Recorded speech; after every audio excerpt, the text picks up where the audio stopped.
नमस्कार साथियों, मैं मनीष भारती संस्कृति आईएएस प्लेटफॉर्म पर आप सभी का स्वागत करता हूं। साथियों, आज इस मुद्दे पर हम चर्चा करने वाले हैं, वह सफेद सोना का मुद्दा होने वाला है। अब सफेद सोना क्या होता है, इसको लेकर के हम चर्चा करेंगे। व्हाइट गोल्ड, और इसमें चीन की कहां से एंट्री हो जाती है, क्योंकि देखिए चीन एक ऐसा देश हो गया है जो अपने विस्तारवादी नीति के वजह से तो चर्चा में बना ही रहता है। दुनिया के तमाम देशों के साथ उसका टकराव देखने को मिलता है।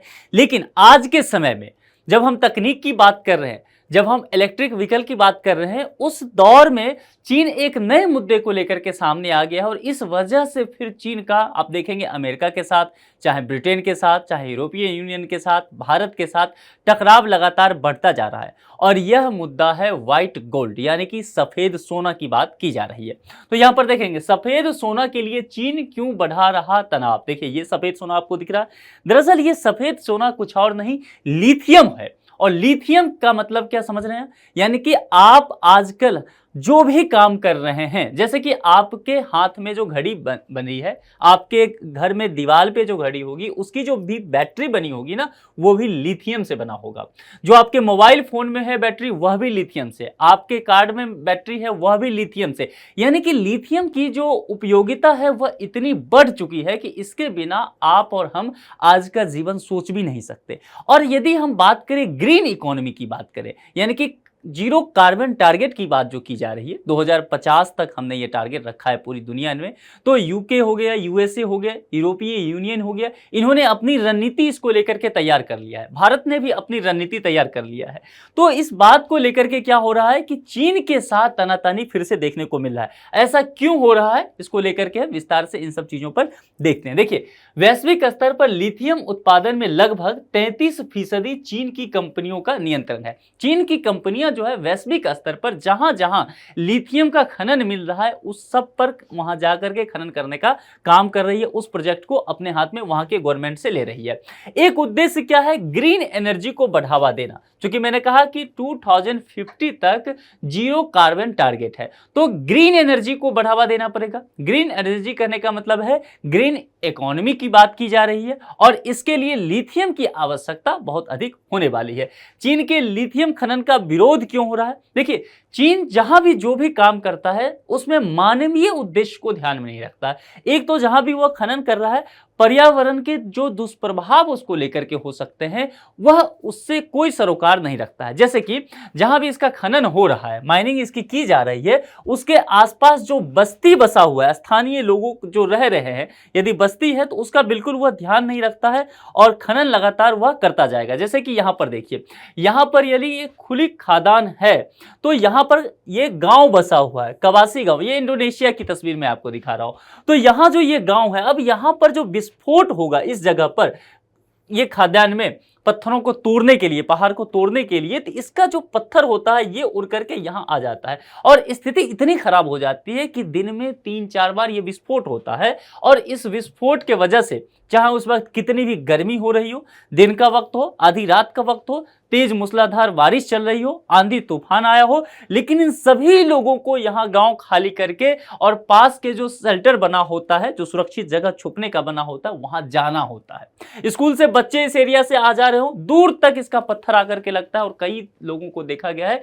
कि उनकी मृत्यु तक हो गई है। लेकिन चीन इसको लेकर के कोई काम नहीं कर रहा है, बल्कि लोगों को वहां पर डरा धमका रहा है, प्रलोभन दे रहा है, और कह रहा है कि आप इस जगह से विस्थापित ही हो जाइए, दूसरे जगह चले जाइए। देखिए, ये कहानी इंडोनेशिया की बात मैंने कहा, लेकिन क्या यह मसला सिर्फ इंडोनेशिया तक है? नहीं, यह मसला जो अब उभर करके सामने ज्यादातर आ रहा है, वह लैटिन अमेरिका के कंट्री से आ रहा है। लैटिन अमेरिका कंट्री में खास करके जो अर्जेंटीना है, बोलीविया है, चिली है, ये 3 कंट्री जो है, यहां पर आप देखेंगे लिथियम ट्रायंगल बनता है, यानी कि बहुत बड़े लिथियम का खादान यहां पर है। और खास करके चिली की अगर मैं बात करूं, तो चिली का अटाकामा रेगिस्तान है, और अटाकामा रेगिस्तान में खदान मिलता है लिथियम का। वहां पर भी चीन का प्रभुत्व हो गया है, चीन की कंपनियों के द्वारा ही खोदा जा रहा है, और वहां पर लोगों के साथ इसका टकराव हो रहा है। उसी एरिया में एक पर्वत पड़ता है, आपने पढ़ा होगा जब आप ज्योग्राफी पढ़ रहे होंगे, एंडिस पर्वत। तो एंडिस पर्वत भी इन सभी चीजों की वजह से चर्चा में आ गया है। वहां पर चीन की कंपनियों के साथ स्थानीय लोगों का टकराव बढ़ता हुआ लगातार नजर आ रहा है। चलिए आगे बढ़ते हैं। सबसे पहले समझते हैं कि लिथियम क्या है। देखिए, लिथियम ना एक दिलचस्प एलिमेंट माना जाता है। इसे मैं क्यों कह रहा हूं लिथियम दिलचस्प एलिमेंट है, क्योंकि देखिए देखिए यहाँ पर लिथियम एक सॉफ्ट और लाइट वेट मेटल है, मतलब बहुत मुलायम होता है। इतना मुलायम होता है कि आपके रसोई घर में जो चाकू होगा जिससे आप प्याज काटते होंगे, आलू काटते होंगे, उससे आप आराम से लिथियम को काट सकते हैं। बहुत ज्यादा सॉफ्ट होता है, यानी कि आलू जितना जो आपको फोर्स लगाना पड़ता है जितना काटने के लिए, उससे भी कम फोर्स में आप लिथियम को काट सकते हैं। और दूसरी बात, ये लाइट होता है, light weight metal. Light weight metal कहने का तात्पर्य है कि इसका वजन बहुत कम होता है, बहुत हल्का होता है। ठीक है, तो ये आप समझ सकते हैं कि इतना हल्का कि ये अगर आप पानी में फेंक देंगे तो ये पानी में तैरने लग जाता है। ठीक है, और मेटल केमिकल एनर्जी को स्टोर करके इलेक्ट्रिकल एनर्जी में ये बदल देता है, और इसीलिए इसका उपयोग ज्यादा होने लगा है, क्योंकि हम जो है ग्रीन एनर्जी की बात करने लग गए हैं। ठीक है, अब देखिए ये जो है ये एकदम आप समझ सकते हैं स्क्वायर का, काजू कतरी देखा होगा आपने, खाते भी होंगे, लगभग वैसा ही लिथियम को काट करके ऐसे बनाया गया है। ठीक है, और ये बड़ा बड़ा पत्थर इसका यहां पर आपको दिख रहा होगा। तो इसकी वजह जो है ना यही है, जो हम कह रहे हैं कि ग्रीन एनर्जी की बात कर रहे हैं, हम ग्रीन इकोनॉमी की बात कर रहे हैं, तो ये लिथियम के बिना पूरा नहीं हो सकता है, इसीलिए इसका डिमांड बढ़ रहा है। देखिए आज से करीब 233 साल पहले यानी कि 1790 में ब्राजील के एक व्यक्ति हुआ करते थे आंद्राल्डा ई सिल्वा, उनको एक पत्थर नुमा मिनरल पेटालाइट मिला। ये देखने में सफेद भूरे रंग का और आग में फेंकने पर चमकीला हो जाता था। ठीक है, 1817 में स्वीडन के केमिस्ट एक हुआ करते थे जॉन अगस्त। जॉन अगस्त ने इस बात पर गौर किया कि ये देखने में सफेद होता है, आग में फेंकने पे चमकीले रंग का हो जाता है, इसके जो भी हो सकते थे एक्सपेरिमेंट, इसके गुण पे उन्होंने प्रॉपर्टीज की व्याख्या करनी चाहिए और फिर उस पर काम किया। तो इनको ये पता चला कि पेटालाइट में एक अननोन एलिमेंट छुपा हुआ है। ठीक है, और यहीं से लिथियम की कहानी आगे बढ़ती है। इस अननोन एलिमेंट को पेटालाइट से आइसोलेट यानी अलग करने के बाद जॉन ने उसे लिथियम का नाम दिया। लिथियम जो है लिथोस वर्ड से आया है। लिथोस वर्ड ग्रीक का एक वर्ड है जिसका मतलब होता है पत्थर।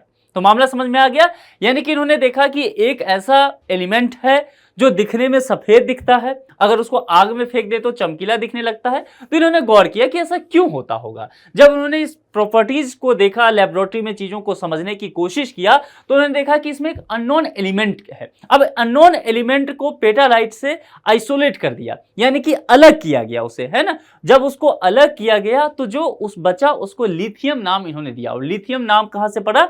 लिथोस से। लिथोस ग्रीक भाषा में पत्थर को कहा जाता है। तो यहीं से ये मामला जो है आगे बढ़ जाता है और दुनिया के सामने एक नया एलिमेंट फिर सामने आ जाता है दुनिया के सामने। और दुनिया जो ये सोच रही होती है कि हम ग्रीन एनर्जी की संकल्पना को पूरा कर पाएंगे, उसमें ये महत्वपूर्ण भूमिका निभाता है। अब जब आप वैश्विक पटल पर देखते हैं, चीन द्वारा लिथियम का खनन कहां कहां किया जा रहा है, और ये आपको बताएगा कि चीन का दबाव कैसे इस पर बढ़ रहा है।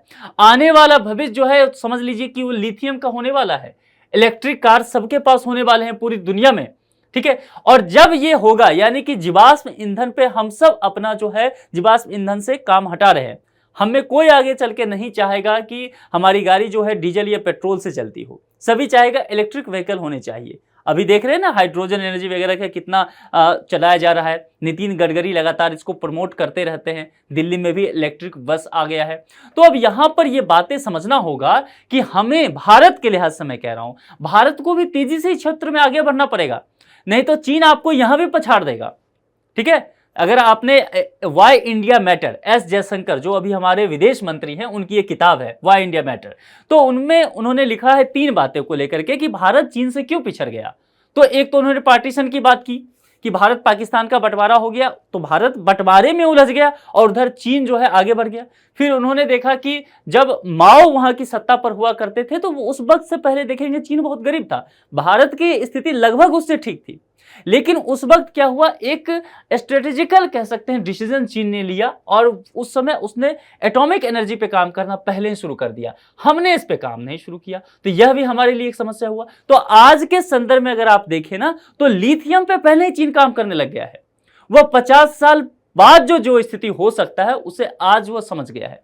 दुनिया में अगर मैं 2023 का आपको आंकड़ा बताऊं तो 2023 का एक रिपोर्ट कहता है कि जितने भी इलेक्ट्रिक गाड़ी है उसमें से आधी गाड़ी जो बिकी है 2023 में वह चीन से बिका है। अब समझ सकते हैं चीन अकेले इतना प्रभुत्व इस मामले में रख रहा है, और यह आज की तारीख है, 2023 का रिपोर्ट यह है।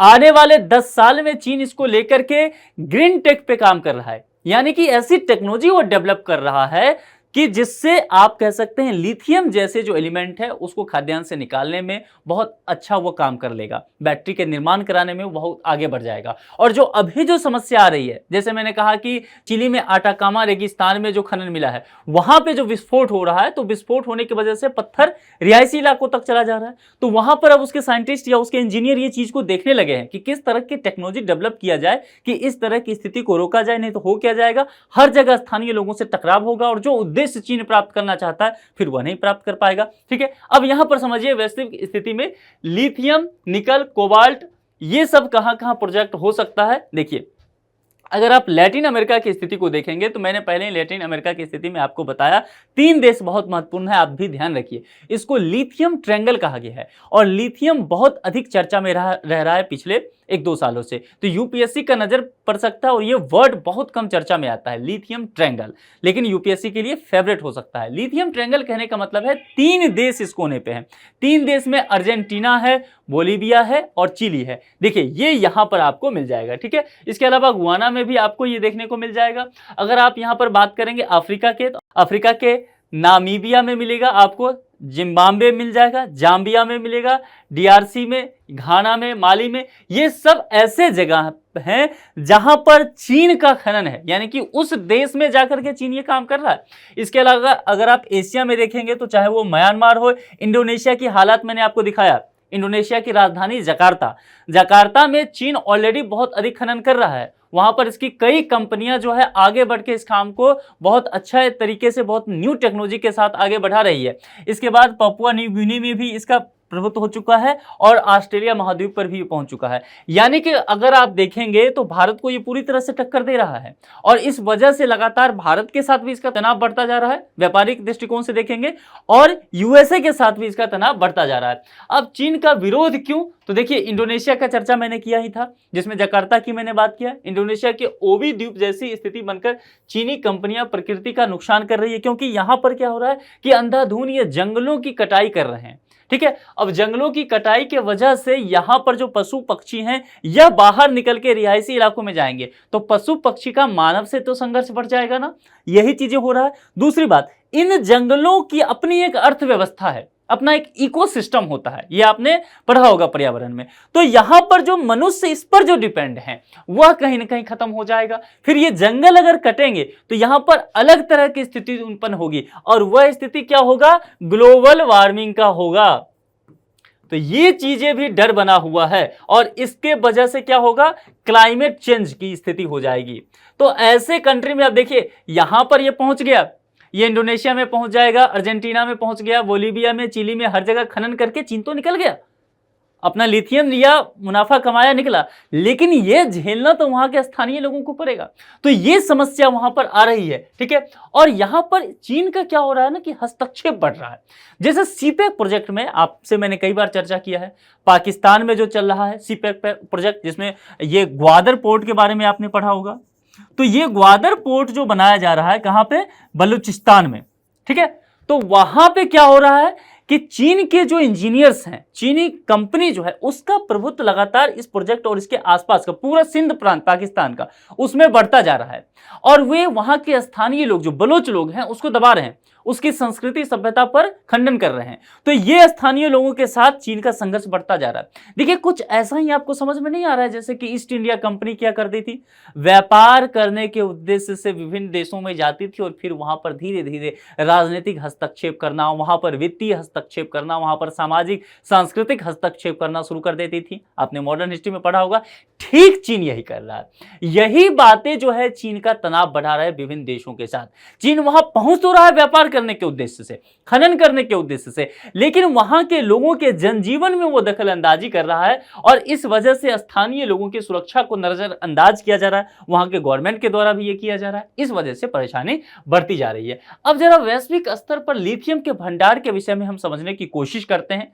जब मैंने कहा कि लिथियम आज के समय में इतना ज्यादा महत्वपूर्ण है कि उसे हम गोल्ड कहने लगे हैं, व्हाइट गोल्ड, क्योंकि देखने में वो व्हाइट कलर का होता है, सफेद कलर का। तो सफेद सोना क्या है ये देखिए, लिथियम का अगर आप देखेंगे, लिथियम रिसोर्स की बात करेंगे तो अमेरिका इसमें बहुत अव्वल होता है। भारत भी आगे बढ़ा है, लेकिन भारत में पिछले साल क्या हुआ है, जम्मू कश्मीर में लिथियम का भंडार मिलने की सूचना आई है और भारत के लिए बहुत अच्छा संकेत है, गुड न्यूज है।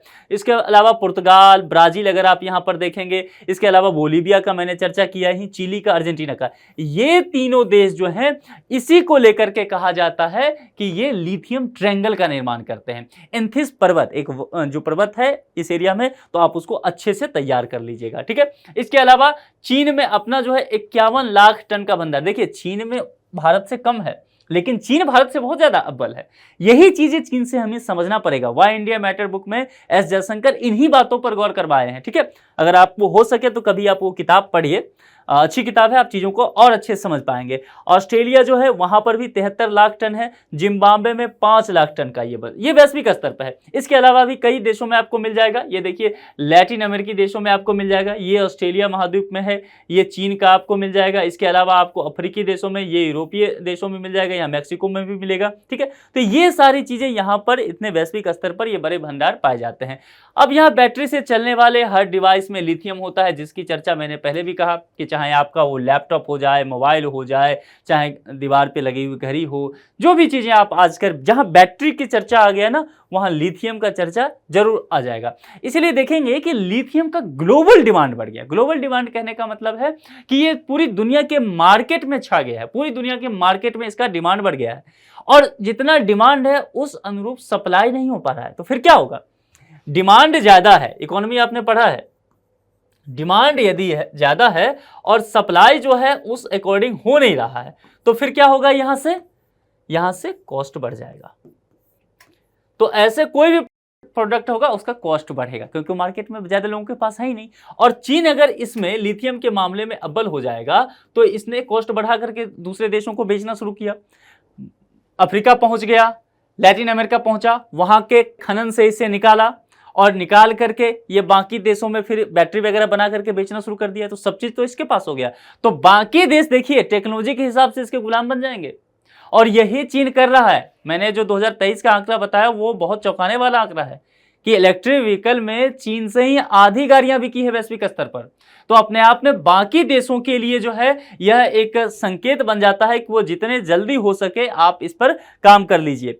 इसके अलावा अगर मैं आपको बताऊं तो चीन कई मामलों में, जैसे कि पवन चक्की के मामले में देखेंगे तो पवन चक्की में भी 60% जो है वह चीन के पास आ जाता है, ठीक है। इसके अलावा अगर आप देखेंगे सोलर पैनल को लेकर के, मैं ग्रीन एनर्जी आपको समझा रहा हूं, तो सोलर पैनल के हिसाब से देखेंगे तो सोलर पैनल में क्या होता है, बहुत सारे डिवाइसेस वगैरह होते हैं, तो प्रत्यक्ष या अप्रत्यक्ष रूप से जो 80% प्रोडक्ट होता है ना, उसमें चीन का योगदान हो जाता है। इसके अलावा अगर आप देखेंगे कोबाल्ट की लेकर के बात करेंगे, निकल की बात करेंगे, मैग्नीज की बात करेंगे, इसमें 70% तक हिस्सेदारी वैश्विक स्तर पर वो चीन का होता है, और लिथियम की तो बात मैंने किया ही। तो कुल मिलाकर के आप देखेंगे चीन का प्रभुत्व इस मामले में बढ़ता जा रहा है, और चूंकि लिथियम के मामले में चीन का प्रभुत्व बढ़ेगा तो यूएसए कैसे चुप रहेगा, तो जाहिर सी बात है टकराव तो होगा ही।